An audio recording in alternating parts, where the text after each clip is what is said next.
সকল রাজনৈতিক দল এবং অংশীজন ইতিমধ্যেই সংস্কারের কথা বলেছে এবং সরকারকে যৌক্তিক সময় দেওয়ার কথা বলেছে। আমরা আশা করছি যৌক্তিক সময়ের ভিতরেই সরকার সংস্কারগুলো সম্পন্ন করে একটি সুষ্ঠু গ্রহণযোগ্য নির্বাচনের দিকে দেশকে নিয়ে যাবে। বাংলাদেশ পৃথিবীর মানচিত্রে আয়তনের দিক থেকে নিঃসন্দেহে খুবই ছোট, কিন্তু বিপুল জনসংখ্যার একটি দেশ।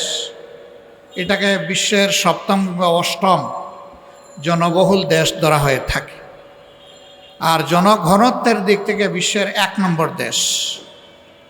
নির্দিষ্ট জমির মধ্যে এত মানুষ দুনিয়ার আর কোথাও বসবাস করে না। 2 নম্বর পজিশনটি হচ্ছে চায়না। চায়না আমাদের চাইতে অনেক কম ঘনত্বের দেশ। এই দিক থেকে এই বিপুল জনসংখ্যা আল্লাহ তাআলার পক্ষ থেকে এই দেশের মানুষের জন্য এবং বিশ্বের মানুষের জন্য একটি নিয়ামত।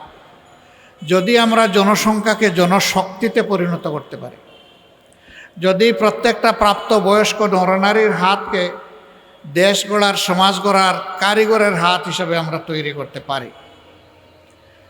স্বাধীনতার পর এক এক করে 53 বৎসর গিয়েছে। বহু জাতির ঘুরে দাঁড়াতে 2, 4, 5 বছর লেগেছে। আমরা অর্ধ শতাব্দীতেও সেভাবে কোমর সোজা করে ঘুরে দাঁড়াতে পারি না। পারার কারণটাও একেবারেই স্পষ্ট। 2টা জিনিসই আমাদের এখনো সঙ্গ দিয়ে চলছে। 2 যন্ত্রণা থেকে আমরা কোনোভাবেই মুক্তি পাচ্ছি না। একটা দুঃশাসন, আরেকটা হচ্ছে দুর্নীতি। আবার একটা আরেকটা সম্পূরক। দুর্নীতি করতে হলে দুঃশাসন চালাইতে হয়, আর দুঃশাসন যেখানে থাকে সেখানে দুর্নীতি অবাধ হয়। এই 2টা কেউ কাউকে বাংলাদেশের 53 বছরের ছাড় দেয়নি, সঙ্গী হয়ে আছে। যারা ক্ষমতায় গিয়েছেন, যাওয়ার আগে জনগণকে তাদের অনেক ভালো চিন্তার কথা, পরিকল্পনার কথা তাদের ইশতেহারে তুলে ধরেছেন, বক্তব্যে তুলে ধরেছেন। কিন্তু সেই সমস্ত বক্তব্যের যথার্থতা এবং বাস্তবায়ন খুব কমই জনগণ খুঁজে পেয়েছে। বরঞ্চ দেশকে তিলে তিলে দুর্নীতির মহাসাগরে ডুবিয়ে দেওয়া হয়েছে।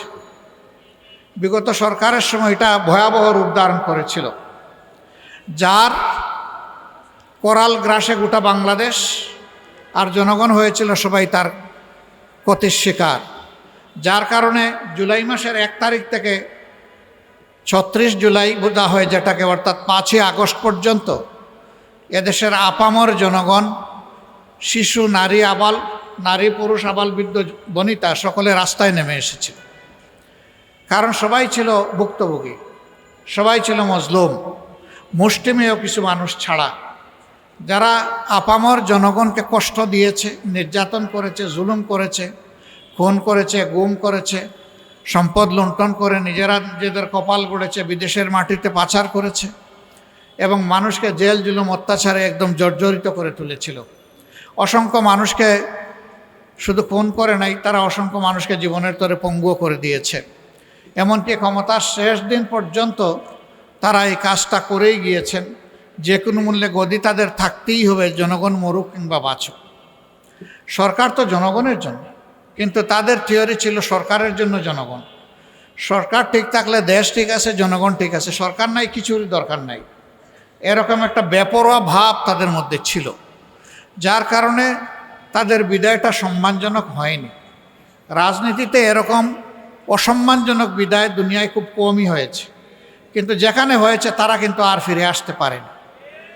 এখানেও জনগণকে যে পরিমাণ কষ্ট তারা দিয়েছেন, বিশেষ করে আমাদের যুব সমাজের সামনে যেভাবে তারা বন্দুক আর মুগর নিয়ে দাঁড়িয়ে গিয়েছিলেন, এই যুব সমাজ যতদিন বেঁচে আছে তারা এই অপকর্মকে ভুলবে না এবং তারা ক্ষমাও করতে পারবে না। কারণ তুচ্ছ একটা দাবি নিয়ে তারা রাস্তায় নেমেছিল। সেই দাবিটা দমন করার জন্য সরকার খুব অমানসিকভাবে তাদের উপর নির্যাতন করে 2000-এর কম বেশি মানুষকে খুন করেছে।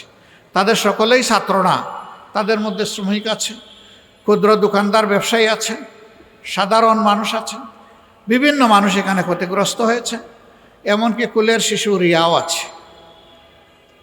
তো এই আবু সাইদ থেকে শুরু করে রিয়া পর্যন্ত যারা মারা গেলেন, তারা কি দোষ করেছিল এই সরকারের কাছে?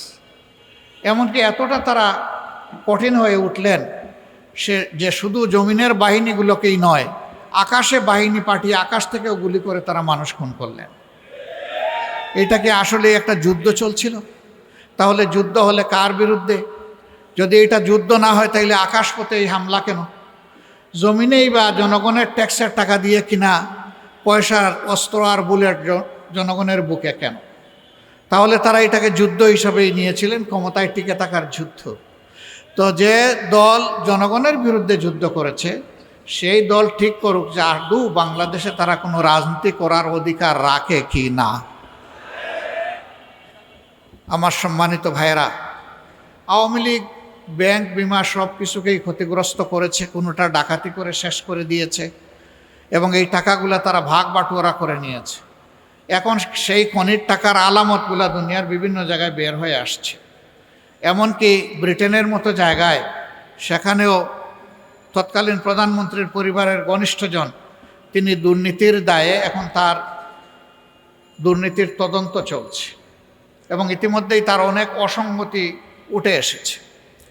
তাদের পরিবারের গোষ্ঠীর সকল সদস্যদের কপাল পরিবর্তন হয়েছে জনগণের কপালটা ধ্বংস করে। আমরা এমন শাসন দুঃশাসন আর বাংলাদেশে চাই না। তাহলে এই সুশাসনটা আসবে কার হাত ধরে?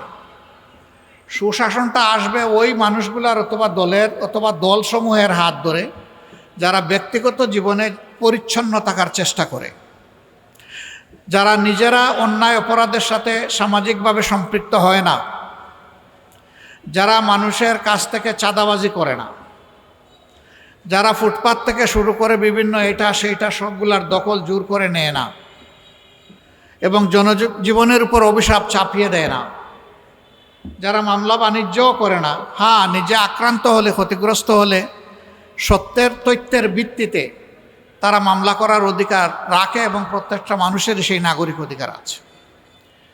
যারা এইভাবে দেশের সম্পদকে নিজেদের কাছে আমানত মনে করবে, নিজের সম্পদ মনে করে হাত বাড়াবে না, এই দেশ কেবল তাদের হাতেই নিরাপদ হবে, অন্য কারো হাতে নয়। এরকম কারা তাহলে? এই দেশে অতীতে যারা দেশ শাসন করেছেন জনগণ তাদেরকে দেখেছেন। যদি এদেশের জনগণ মনে করেন যে তারা দুর্নীতিমুক্ত, স্বচ্ছ, তারা চরিত্রবান, দেশপ্রেমিক, আবার জনগণ তাদেরকে বাছাই করে নেবে, কোনো সমস্যা নেই। আর জনগণ যদি তার অভিজ্ঞতা থেকে দেখে যে না, এই সম্পদ ওই নির্দিষ্ট দল তারা তো এটার আমানতদারি রক্ষা করে নাই, পাহারাদারি করে নাই, বরঞ্চ জনগণের আমানতের খেয়ানত করেছে, লুণ্ঠন করেছে, তাহলে জনগণ তার বুদ্ধি, বিবেক এবং তার নাগরিক অধিকার সঠিক জায়গায় প্রয়োগ করবে ইনশাআল্লাহ। আমি এটা বলছি না যে আপনারা একমাত্র দল জামাত ইসলামীকেই বেছে নেন, আপনারাই বেছে নেন কে হবে সেই দলটি অথবা কারা হবে সেই দলগুলো। যাদেরকে উপযুক্ত মনে করবেন তাদের জন্য দোয়া করেন, তারা যেন জাতীয় স্বার্থে ঐক্যবদ্ধ থাকে। দুর্নীতি এবং দুঃশাসনের বিরুদ্ধে তারা যেন একটা শক্ত দেয়াল তৈরি করতে পারে। তারা যেন জনগণের পাশে দাঁড়িয়ে ব্যবসায়ীকে বলে, ভাই তুমি ব্যবসা করো, আমরা তোমার ব্যবসায় কোনো চাঁদাবাজ যাতে না আসতে পারে তার জন্য তোমার পাশে থেকে আমরা লড়াই করব।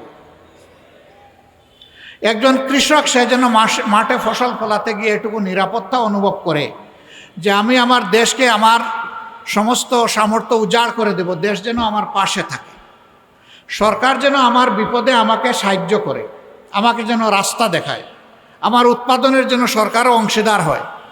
কৃষকের মনে সেই আস্থা তৈরি করতে হবে।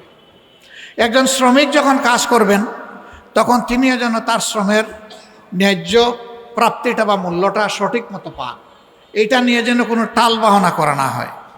আবার মালিক যিনি বিভিন্ন ব্যবসা অথবা ইন্ডাস্ট্রি গড়ে তুলেছেন তিনিও যেন এই নিরাপত্তাটুকু অনুভব করেন যে চাঁদাবাজরা যখন তখন এসে তার উপরে হামলা চালাবে না, অভিযান চালিয়ে তাকে বিব্রত করবে না, তার উপরে জুলুম করবে না, তাকে শোষণ করবে না।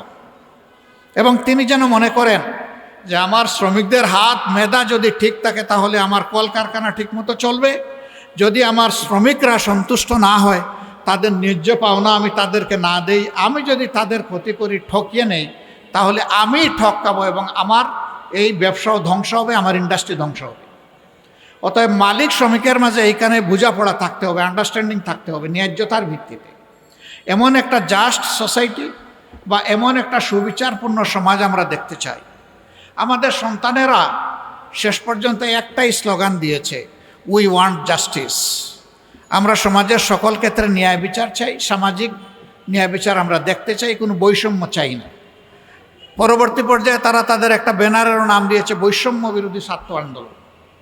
তারা বৈষম্য দেখতে চায় না। আমরা কি কেউ বৈষম্য চাই? আমরাও চাই না। আমরাও চাই যে বৈষম্যহীন একটা বাংলাদেশ গড়ে উঠুক। তাহলে সেটা কিভাবে গড়ে উঠবে? সেটা গড়ে উঠবে যারা এ দেশ পরিচালনা করবেন তারা দেশের মানুষকে সম্মান করবেন এবং ভালোবাসবেন।